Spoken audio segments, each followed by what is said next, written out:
Happy Thanksgiving, everyone. Well, I hope it's happy for you. Thanksgiving used to be my favorite holiday, not anymore. It started when Dad left in March, not a dramatic exit. Just came home one Tuesday, packed a suitcase, and told us he'd gotten an apartment across town. Mom stood in the kitchen doorway, arms crossed, saying nothing. She didn't cry, didn't yell, just watched him go. That silence was worse than any screaming match could have been. For weeks afterward, she moved through the house like a ghost. She'd wake up, go to work at the library, come home, and disappear into her bedroom. My sister Emma and I learned to fend for ourselves. Frozen pizzas, cereal for dinner, that sort of thing. She just needs time, Emma kept saying. She was always the optimist. By April, Mom had stopped going to work entirely. The calls from her supervisor went unanswered. Then came the afternoon I found her in the bathtub, fully clothed, staring at the ceiling with an empty prescription bottle on the tile floor. The ambulance, the hospital, the psychiatric ward. They kept her for 3 weeks. When she came home, she seemed fragile but functional. She started cooking again, cleaning, even smiling occasionally. The doctor said she'd turned a corner. "I'm feeling so much better," she told us over breakfast one morning in late October. "I want to do something special for Thanksgiving this year, a real family feast, just the three of us." Emma and I exchanged glances but nodded enthusiastically. We wanted to believe she was healing. November arrived, and Mom threw herself into preparation. She spent hours researching recipes, making lists, shopping for ingredients at 3 different grocery stores. Her energy was almost manic, but we told ourselves it was good. She was engaged with life again. The Tuesday before Thanksgiving, she started cooking. She shooed us out of the kitchen, insisting she wanted everything to be perfect, a surprise. "You two have been through so much," she said, her eyes bright. "You deserve something wonderful." For 3 days, incredible smells drifted through the house. Herbs and spices, something roasting, bread baking. My stomach growled constantly. Emma and I kept trying to sneak peeks, but Mom had locked the kitchen door. "Patience," she'd sing through the door.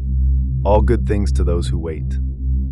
Thursday afternoon, she finally called us down. The dining room had been transformed.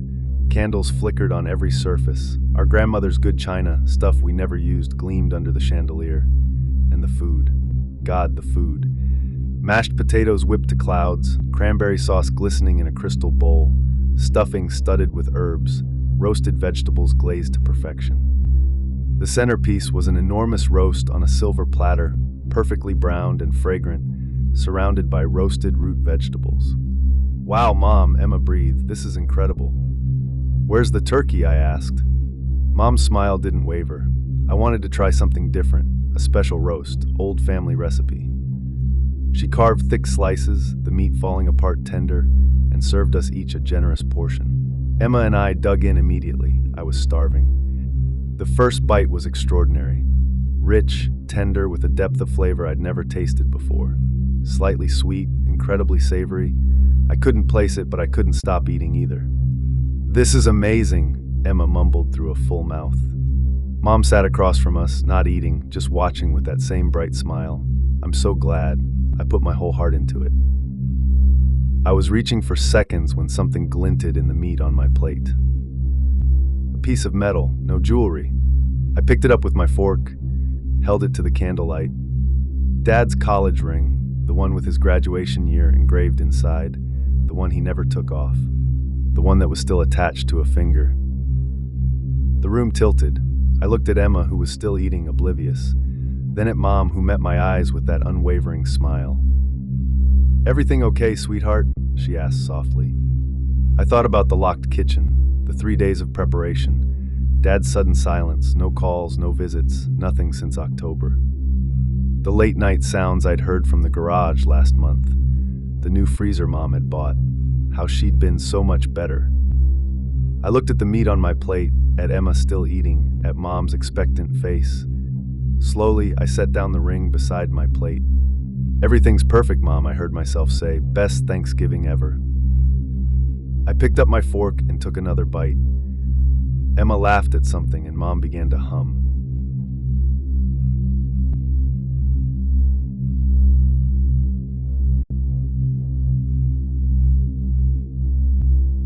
For years, I convinced myself the house was haunted. I was wrong. Ghosts don't leave fingerprints, they don't stumble when caught, and they don't wear familiar faces at family dinners. My name is Sophie. I'm 17, a senior at a Chicago high school, and I just got my acceptance letter from Stanford. It should be the best time of my life.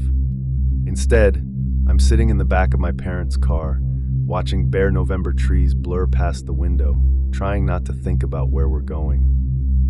"You're quiet back there," my mom says, glancing at me in the rearview mirror. "Just tired," I lied. "We're driving to my grandmother's house downstate. It's been 5 years since our last visit, since I was 12. My parents decided that since I'll be too far away for Christmas next year, we should make this one count. A family reunion. Quality time." I didn't tell them I've spent 5 years trying to forget that house. The memories come back in fragments. The wallpaper in my room with its faded violets, the creak of floorboards in the hallway at night, the sensation of eyes on me even when I checked and found no one there. Waking up in the dark, my heart hammering, convinced something had touched my hair, my face, my shoulder.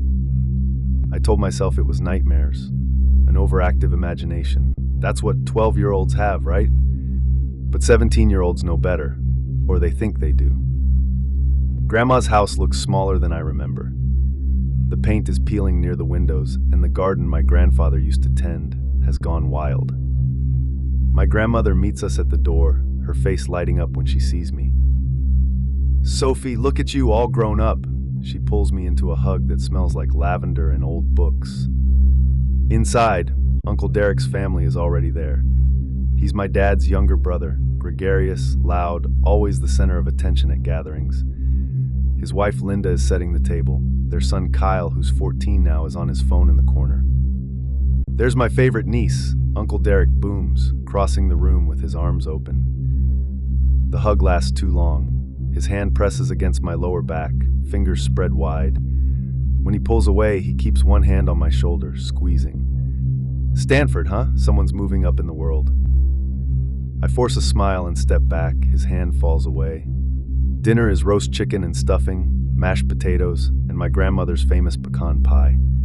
Everyone talks over each other, catching up, sharing stories, laughing at old jokes. I should feel safe here, surrounded by family. But Uncle Derek sits directly across from me. I feel his eyes. Every time I look up, he's watching. Not in the casual way people glance around a table during conversation. This is deliberate, focused. When our eyes meet, he doesn't look away, just smiles. "Sophie, you barely touched your food," my mom says. "Not that hungry." I push a piece of potato around my plate. "Growing girls need to eat," Uncle Derek says. His voice is light, teasing, but his eyes don't match his tone. No one else seems to notice. That night, my grandmother shows me to the guest room. The same room I stayed in 5 years ago. The violet wallpaper hasn't changed. Neither has the old iron bed frame or the window that looks out over the backyard. "You'll be comfortable here," Grandma says, patting my arm. "Bathroom's right down the hall. Sleep well, sweetheart." I change into my pajamas and climb into bed, but sleep feels impossible. The house settles around me with familiar creaks and groans. I tell myself it's just old wood, old pipes, the natural sounds of an aging structure. The feeling of being watched crawls over my skin like insects. I pull the blanket up to my chin and close my eyes. Maybe if I can just fall asleep, morning will come faster. I don't know what time it is when I wake. The room is dark, the house silent. But something is wrong. There's pressure on my leg, a weight, moving slowly upward, fingers walking along my shin, my knee, my thigh. I'm frozen. The same paralysis I felt at 12, that awful space between sleep and waking where nothing makes sense but everything is terrifying. The hand moves higher, then another hand, this one reaching across my chest. The scream builds in my throat but won't come out, my body won't respond. This isn't happening. This can't be happening. Not again. Not. The hand squeezes. Something breaks inside me. I kick with everything I have and feel my foot connect with something solid, a grunt of pain. I throw myself toward the door, find the handle, wrench it open. This time the scream comes. "Dad!" The hallway light blinds me. My father appears first, my mother right behind him. More doors opening. Grandma, Aunt Linda, Kyle. What's wrong? What happened? My dad's hands are on my shoulders. I point back into the room, shaking so hard I can barely stand. Someone was in there touching me. My father's face goes white, then red. He pushes past me into the room and hits the light switch. Uncle Derek is there, doubled over beside the bed, one hand pressed to his stomach where my foot connected. He looks up when the light floods the room. Our eyes meet. He smirks. My father moves so fast I barely see it. One moment he's in the doorway, the next he has Uncle Derek by the throat, slamming him against the wall. Uncle Derek's smirk vanishes. "What the hell were you doing in here?" my father roars. "Dad, stop!" That's Kyle's voice, shrill with panic.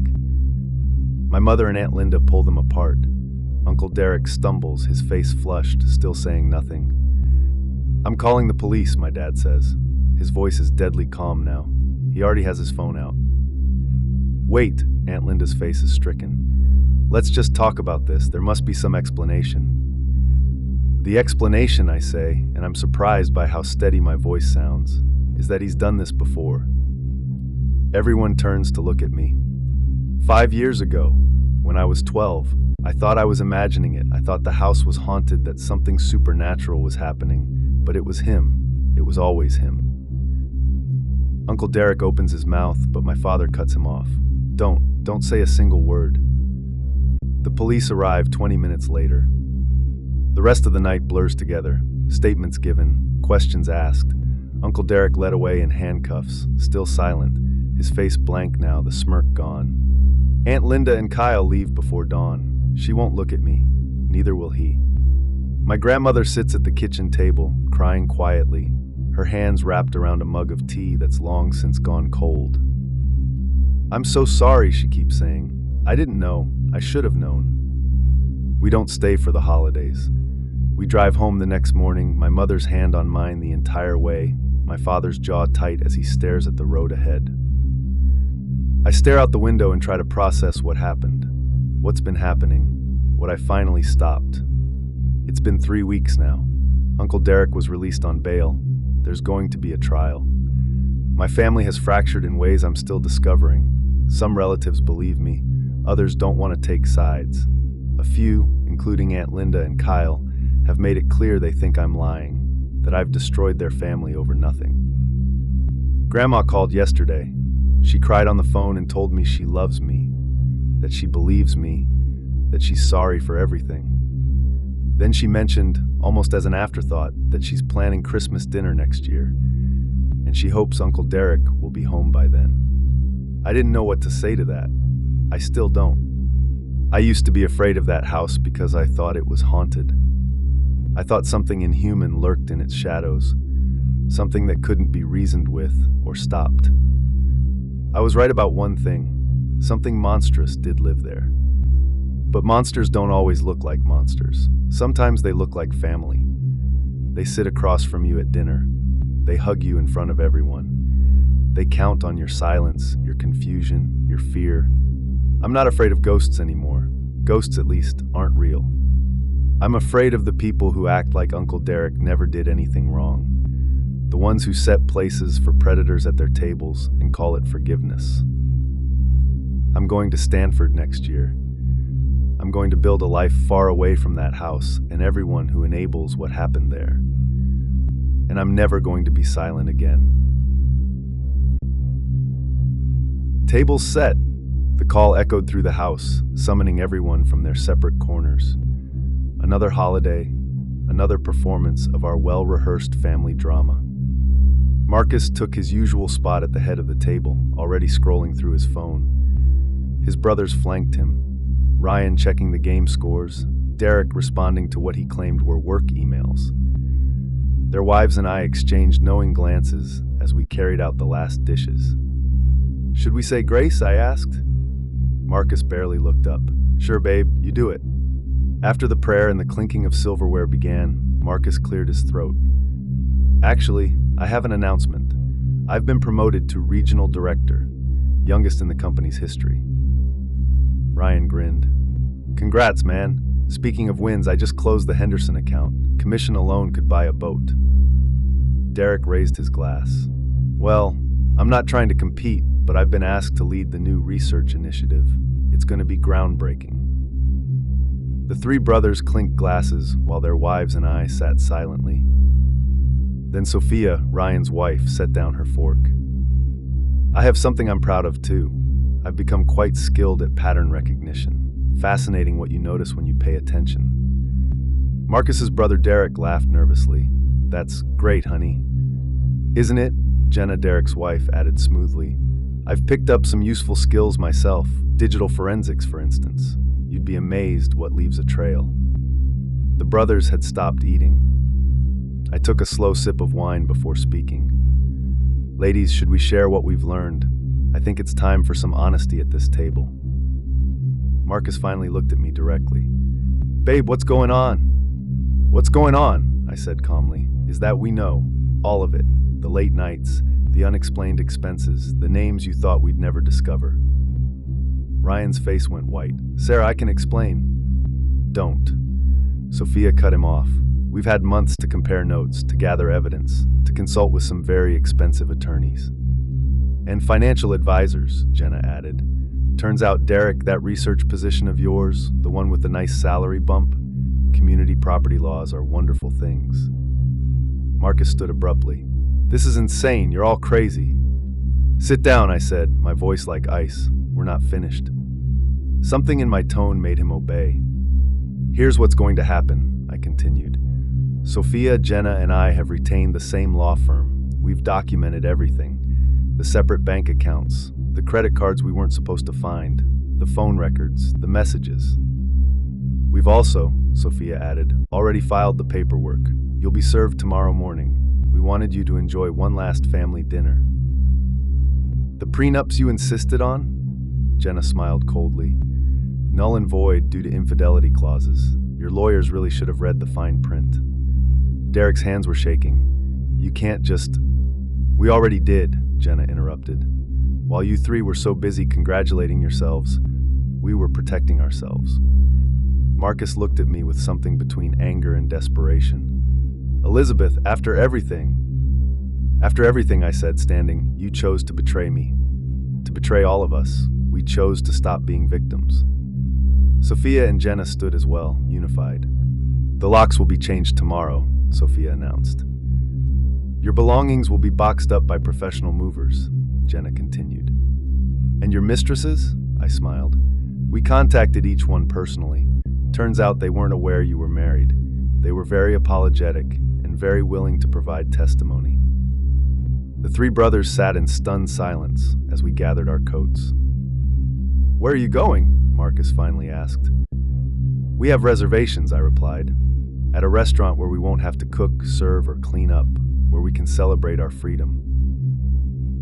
As we walked toward the door, Sophia turned back one last time. Oh, and gentlemen, happy Thanksgiving. We're thankful for each other and for finally having the courage to choose ourselves. The door closed behind us, leaving three men alone with the wreckage of their own making.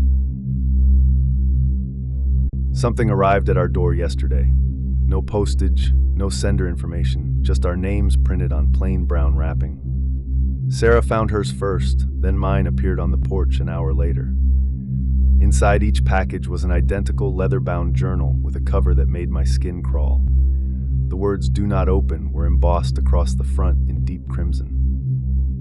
No publisher's mark, no explanation, just that warning. We decided not to tempt fate. I locked mine in the garage cabinet and tried to forget about it. Half my office called in sick this morning.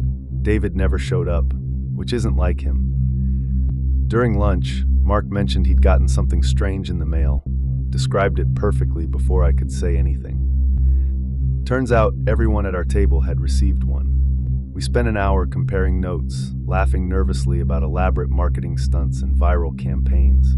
Nobody had opened theirs yet. The laughter felt forced. The news broke this morning, emergency broadcasts on every channel. Federal agencies are involved.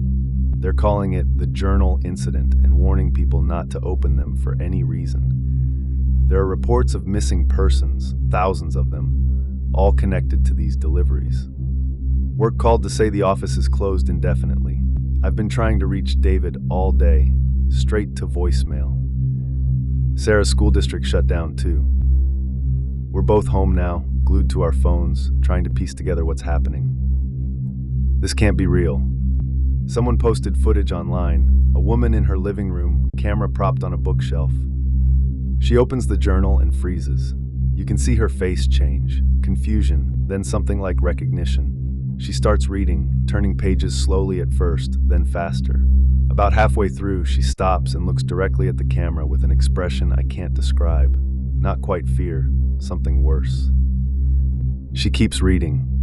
Near the end, she begins to tremble. The final page makes her scream, raw and primal, the sound of someone whose mind is shattered. Then the feed cuts to static. Sarah laughed when I flinched at the scream. She said it looked staged, like a cheap horror short. She suggested we just open the stupid mystery book already and be done with it. Mystery book? She's never called it that before. The cover clearly says do not open. I told her absolutely not. Not until we understand what we're dealing with. I woke to screaming at 3 a.m. Sarah's side of the bed was empty. I searched every room, calling her name, heart hammering against my ribs. She's gone. Her car is in the driveway, her phone is on the nightstand, her journal is missing.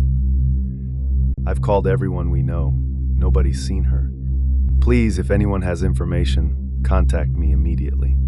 14 days since Sarah disappeared. The streets look like a ghost town. Most stores are closed. The few people I see outside move quickly, eyes down, like they're afraid of something watching them. My parents stopped answering their phones 5 days ago. So did Sarah's sister. The news has become a constant stream of escalating horror, society collapsing in real time while authorities offer no explanations, only warnings. I just want my wife back. How is this happening? If you know anything, please reach out. I haven't moved from this chair in hours. Can't eat, can't sleep, can't stop thinking about the journal locked in the garage. What if opening it would tell me where she went? What if it would bring her back? What if it would kill me? I keep reaching for the garage key, then stopping myself. Sarah will come home, she has to. I just need to wait.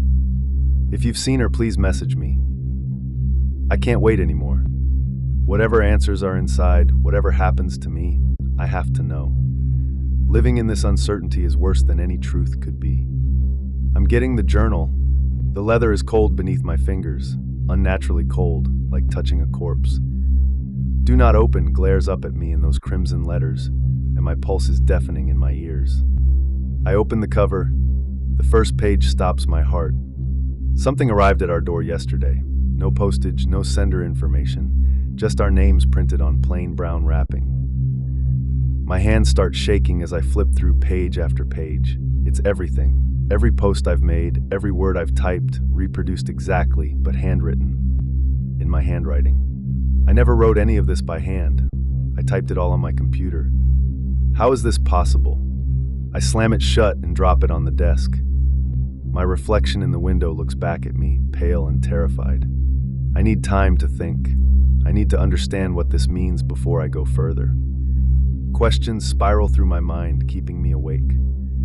People read to the end and vanish. Why? Where do they go? What would the journal show someone who couldn't read?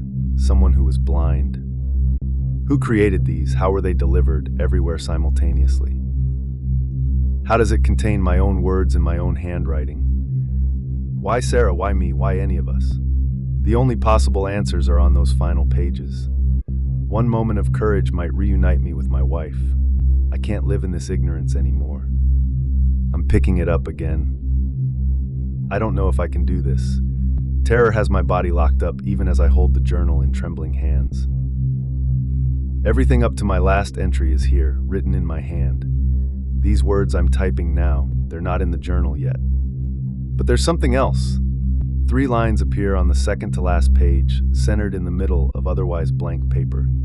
Words I never wrote, never thought, never typed. In my handwriting, I read the final page. I finally understand. Do not open. 1 page remains. I have to see it. I've sacrificed everything to reach this point. Whatever truth awaits me, whatever horror, I choose it over this endless not knowing. I need to find Sarah. Look, I understand how this sounds. You don't need to tell me I'm an idiot. I'm well aware. But if you just let me explain what happened, maybe you'd understand how I got here. It was the girl. She was impossibly charming, standing there in her yellow sundress with ribbons in her hair, manning that tiny lemonade stand on Maple Street. The hand-painted sign, the mismatched cups, the earnest smile, it all seemed so genuine. The first warning sign should have been the paperwork. What 8-year-old carries around a formal contract? But the way she presented it, so innocent and eager, disarmed every bit of common sense I had. "Excuse me, sir, would you like to be a sponsor?" Her voice was like honey, sweet and warm in the afternoon sun. I stopped, briefcase in hand, already running behind schedule. "A sponsor for lemonade?" She nodded enthusiastically, curls bouncing. "It's a yearly commitment. You'd only have to come by once every 12 months. Mama says that's how real businesses work. They have regular customers who believe in them." "Just once a year?" I chuckled. "That doesn't seem like much of a business model." Her face fell, bottom lip trembling slightly. "Nobody else will sign up. They all say I'm too young or that it's silly." She looked down, scuffing her sneaker against the pavement. "I just wanted to prove I could do something important." That expression broke through my defenses completely. Here was this kid trying to learn about entrepreneurship, and adults were dismissing her. "Tell you what," I said, checking my watch one more time. "I'm in. 1 lemonade once a year, purchased from you specifically. Deal?" Her entire face lit up like Christmas morning. "Really? Oh, thank you, mister. You just need to sign here so I can show Mama I have my first official sponsor." The contract appeared from beneath the table. Crisp, white paper with dense text I didn't bother reading. I was already 10 minutes late. She pointed to the signature line, offering a purple gel pen. I scrawled my name quickly and handed it back. She clutched the paper to her chest, and for a moment her smile seemed to stretch just a fraction too wide. Her giggle started normal enough, childish and delighted, but then it changed. The sound deepened, multiplied, echoed. Her head jerked at odd angles, and those innocent eyes suddenly reflected nothing, becoming twin voids that seemed to absorb the sunlight around us. The temperature dropped 20 degrees in an instant. The world tilted. The laughter became a roar in my skull, drowning out everything else. My knees buckled, the sidewalk rushed up to meet me, and nothing.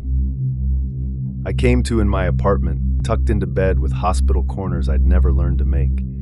Every muscle in my body screamed. I was filthy, covered in rust-colored dirt that cracked when I moved. My hands were blackened, fingernails split and caked with soot. When I pulled up my shirt, I found a surgical wound running from sternum to navel, held together with jagged, uneven stitches that looked done by shaking hands in the dark. The taste in my mouth was copper and ash. My reflection showed someone I barely recognized, gaunt, hollow-eyed, with weeks' worth of unkempt beard growth. How long had I been gone? The TV was on, volume low, playing the local news on repeat. Devastating fire in the Maple Street area. One residence completely destroyed, investigators treating it as suspected arson. Anyone with information. The footage showed the charred skeleton of a familiar house. That lawn, that driveway, that spot where a lemonade stand had been. My blackened fingers trembled. On my nightstand, propped against the lamp where I couldn't possibly miss it, was a piece of paper, the same quality as the contract, but with only 7 words written in purple gel pen, surrounded by little drawn hearts. "Same time next year, can't wait." The 12-month countdown had already begun. "I need to tell you something, and I don't even know if you'll hear me. Mom, when you died, it felt like someone had ripped the ground out from under me. You were everything. My first call when things went wrong, the person who knew me better than I knew myself. Losing you broke something in me I'm still trying to fix. At first, I thought I was losing my mind.